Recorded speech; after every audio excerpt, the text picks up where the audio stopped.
السلام علیکم پیارے دوستو، بسم اللہ الرحمن الرحیم۔ سچے اور دلچسپ واقعات سننے کے لیے ہمارے چینل کو سبسکرائب کریں۔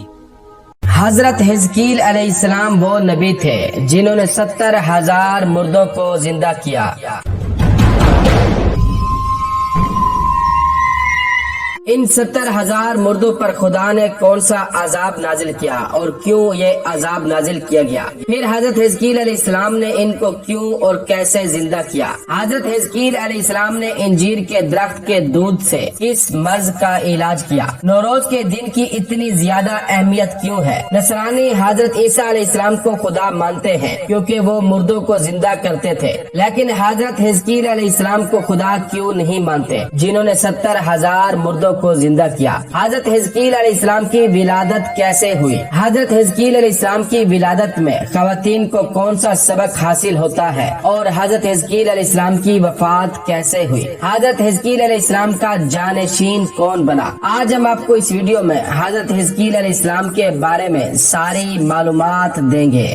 حضرت حزقیل علیہ السلام بن بوری حضرت موسیٰ علیہ السلام کی وفات کے بعد یوشع بن نون اور کالب بن یوحنا کی طرح حضرت موسیٰ علیہ السلام کے خلیفہ ثالث قرار پائے۔ جنات الخلود میں ہے کہ وہ کالب کے جانشین تھے اور حضرت موسیٰ علیہ السلام کے دین کی تبلیغ کرتے تھے۔ پھر خداوند نے انہیں درجہ نبوت پر فائز فرمایا۔ ان کا کام بھی بنی اسرائیل کی ہدایت فرمانا تھا۔ انہوں نے پوری توجہ کے ساتھ حکم خداوندی کی تعمیل کی اور وہ انہیں ہدایت فرماتے رہے۔ حضرت حزقیل علیہ السلام کے والد بوری کی 2 بیویاں تھیں۔ ایک بیوی سے 10 فرزند تھے اور دوسری سے کوئی اولاد نہ تھی۔ وہ بیوی جس سے کوئی اولاد نہ تھی وہ عقیم ہونے کی حالت میں بوڑھی ہو گئی تھی۔ ایک دن بوری قربانی کا گوشت لے کر آئے تو اسے اس طرح تقسیم کیا گیا کہ ایک بیوی کو 11 حصے ملے اور دوسری بیوی کو صرف 1 ملا۔ اس واقعے سے وہ دل تنگ تھی ہی کہ صاحب اولاد بیوی نے طنز کرنا شروع کیا اور اس سے کہا کہ تو عقیم ہے، تیری کوئی حیثیت نہیں، تو میرے مقابلے میں کچھ بھی نہیں ہے۔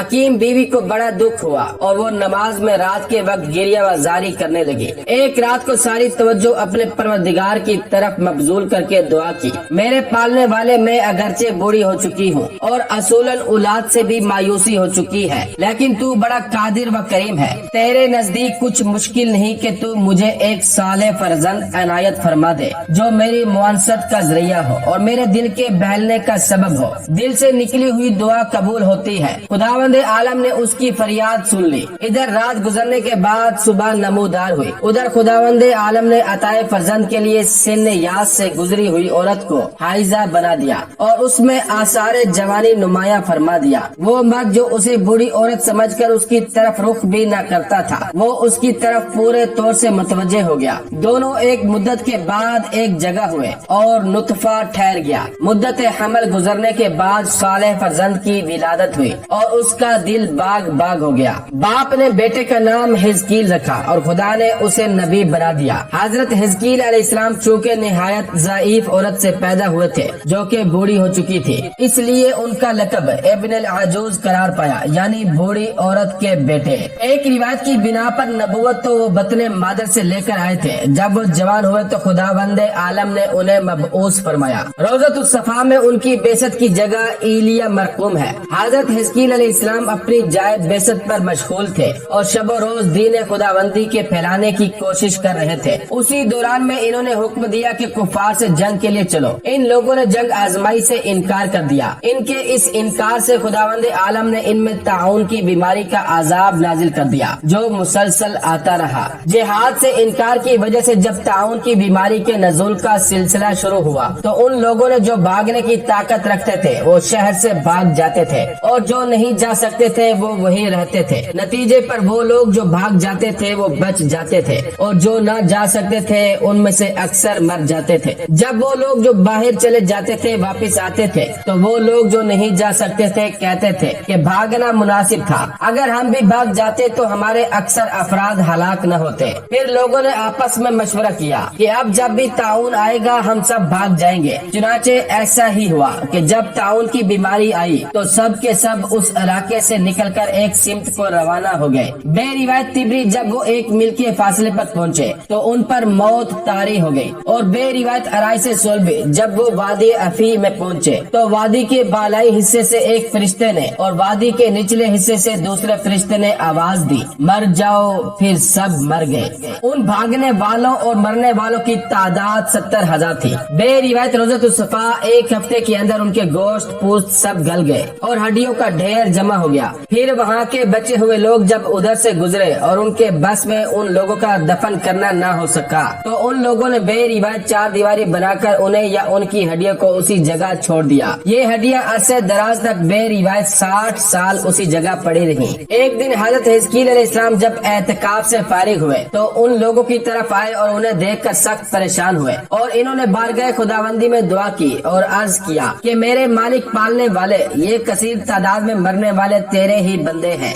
اور تیرے ہی دین کے پیرو ہیں۔ خدایا اگر انہیں زندہ کر دے تو تیرا بڑا کرم ہوگا اور یہ تیری عبادت کریں گے، پھر ان کی نسلیں بڑھیں گی اور وہ بھی تیرے سامنے سر نیاز جھکائیں گی۔ وہی ہوئی کہ اے حزقیل، کیا تمہاری یہ خواہش ہے کہ میں انہیں زندہ کر دوں اور تم ان کی تبلیغ کرو؟ عرض کی مالک میں بھی یہی چاہتا ہوں۔ پھر بے روایت حیات القلوب خداوند عالم نے انہیں اسم اعظم تعلیم فرمایا اور کہا کہ تم چلو، میں پانی لے کر اسم اعظم پڑھتے ہوئے ان پر چھڑکو کہ یہ سب زندہ ہو جائیں گے۔ چنانچہ حضرت حزقیل علیہ السلام نے ایسا ہی کیا اور سب کے سب جن کی ہڈیاں تک گل چکی تھی زندہ ہو کر اپنی اسی عمر کی حالت میں جس عمر میں مرے تھے سروں سے خاک جھاڑتے ہوئے تسبیح و تحلیل کرتے ہوئے اٹھ کھڑے ہوئے۔ حضرت امام جعفر صادق فرماتے ہیں کہ جس دن حضرت حزقیل علیہ السلام نے ان ہزاروں آدمیوں کو زندہ کیا تھا وہ نوروز کا دن تھا، اور ان کے پانی چھڑکنے سے یہ سنت قائم ہو گئی کہ نوروز کے دن لوگ ایک دوسرے پر پانی چھڑکتے ہیں۔ نوروز اس دن کو کہتے ہیں جس دن آفتاب کی برج حمل میں تحویل ہوتی ہے۔ اس دن کو قدیم ایام سے اہمیت حاصل ہے۔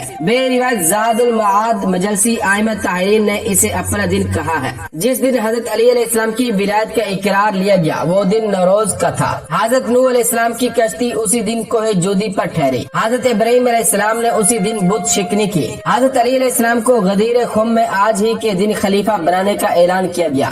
آیہ بلغ اور آیہ الجوم اکملت لکم دینکم کا نزول اسی دن ہوا ہے۔ اسی دن قائم آل محمد ظہور فرمائیں گے۔ معلّہ بن حینس راوی کا بیان ہے کہ حضرت امام جعفر صادق نے فرمایا ہے کہ آج کے دن پاکیزہ کپڑے پہننا، گلے ملنا اور درود پڑھتے ہوئے ایک دوسرے پر پانی چھڑکنا سنت ہے۔ اس دن رسول کریم صلی اللہ علیہ وآلہ وسلم نے خوشی منائی اور تحفہ قبول فرمایا ہے۔ ارائس سولبی صفحہ نمبر 141 میں ہے کہ جو ہی حضرت حزقیل علیہ السلام نے ارواح کو مخاطب کر کے کہا کہ فوراً جسموں میں داخل ہو کر انہیں زندہ کرو، وہ سارے اجسام بے یک لحظہ زندہ ہو گئے اور ان کے جسم پر وہی کپڑا آ گیا جو وہ پہنے ہوئے تھے۔ روح کے داخل ہوتے ہی سب کے سب ایک بار ساتھ ہی تکبیر کہتے ہوئے اٹھ کھڑے ہوئے۔ اس کے بعد ان کی زبان سے جاری ہوا، میرے پالنے والے تو پاک رب ہے، ہم اپنی زندگی پر تیری حمد کرتے ہیں، بے شک تیرے سوا کوئی معبود نہیں ہے۔ اس کے بعد وہ سب کے سب اپنے وطن واپس چلے گئے اور وہاں اس وقت تک زندہ رہے جب تک ان کی اپنی معین موت نہیں آئی۔ ان کی نسلیں بھی بڑھی اور ان کے واقعے کے تذکرے ہمیشہ نسل میں باقی رہے۔ اس موت کے بعد انہیں جو زندگی ملی اس میں وہ بڑے محتاط رہے۔ اس دار فانی میں وہ خوشی کو بھول ہی گئے۔ قوم موسیٰ کی دوبارہ زندگی جو اس واقعے میں حضرت حزقیل علیہ السلام کے عہد میں ظاہر ہوئی، یہ ہمارے عقیدے رجوعات کا کھلا ہوا ثبوت ہے۔ جس طرح مذکورہ واقعے میں لوگ زندہ ہوئے اپنے گھروں کو واپس آئے، یہاں رہے تو ال و تناسل کا سلسلہ جاری ہوا